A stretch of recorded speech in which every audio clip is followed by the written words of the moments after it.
ओम नमः शिवाय।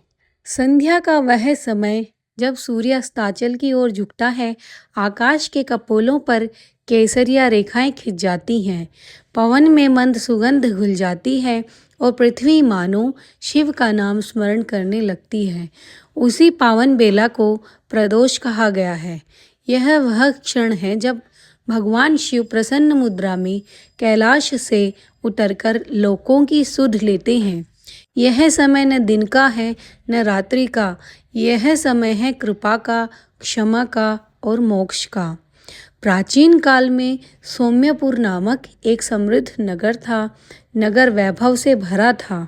स्वर्णमयी अट्टालिकाएं, कलकल बहती नदियां, पुष्पों से सुसज्जित उपवन और धर्म में रत प्रजा। इस नगर के राजा थे राजा चंद्रकेतु, पराक्रमी, न्यायप्रिय और यशस्वी।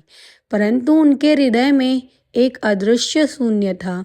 राज्य था, संपत्ति थी, पर संतान नहीं थी। रानी शिवांगी पतिव्रता, कोमल हृदया और शिव भक्ता थी। वे प्रतिदिन शिवलिंग पर जल चढ़ाती, पर मन की पीड़ा आंखों से बह जाती। एक दिवस आश्रमवासी महर्षि दत्तात्रेय नगर में पधारे। राजा रानी ने श्रद्धा से उनका स्वागत किया। राजा ने करुण स्वर में अपनी व्यथा प्रकट की। महर्षि मुस्कुराए और बोले, हे राजन, जिस दिन मनुष्य संध्या के उस पावन क्षण में शिव का स्मरण करता है, उसी दिन उसका भाग्य करवट लेता है। तुम प्रदोष व्रत का विधि पूर्वक पालन करो। उन्होंने प्रदोष की महिमा समझाई कि यह व्रत केवल उपवास नहीं बल्कि अहंकार का त्याग है। राजा रानी ने पहला प्रदोष व्रत किया। दिन भर उपवास, मन में संयम और संध्या के समय दीप प्रज्वलन। शिवलिंग पर बेलपत्र चढ़ाते समय रानी की आंखों से अश्रु बह निकले। हे महादेव, यदि संतान न भी दे तो मुझे धैर्य दीजिए। शिवलोक में नटराज ने मंद मुस्कान के साथ कहा, जब कोई वरदान से पहले समर्पण मांग ले तो उसे खाली हाथ नहीं लौटाया जाता।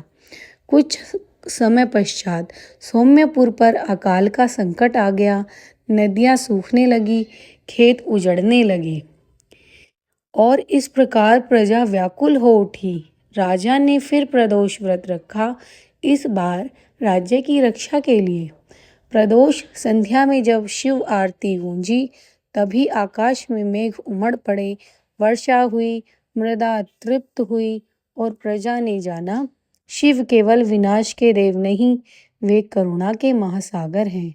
लगातार 12 प्रदोष व्रतों के पश्चात रानी शिवांगी ने एक तेजस्वी पुत्र को जन्म दिया। नगर में उत्सव छा गया। बालक का नाम रखा गया प्रद्युम्न। राजा ने घोषणा की, जो प्रदोष का आदर करता है वह जीवन का उद्धार करता है। समय बीता, प्रद्युम्न बड़ा हुआ, बलशाली, बुद्धिमान, परंतु यौवन के साथ अहंकार आया। वह शिव पूजा को तुच्छ समझने लगा। एक प्रदोष की संध्या उसने उपहास किया, केवल उपवास से क्या होता है। उसी रात वह भयंकर रोग से ग्रस्त हो गया। रानी रोती हुई शिवालय पहुंची। प्रदोष की आरती में उसका हृदय फट पड़ा। अचानक मंदिर में दिव्य प्रकाश फैला और आकाशवाणी हुई, भक्ति में अहंकार का लेश भी सब नष्ट कर देता है। राजकुमार ने क्षमा मांगी। उसी क्षण रोग ठीक हो गया।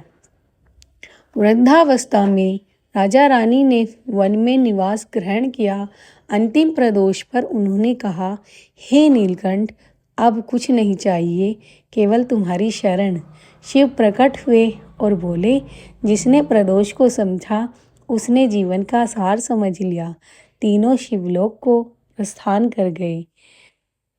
प्रदोष व्रत हमें सिखाता है धैर्य, विनम्रता और समय की पवित्रता।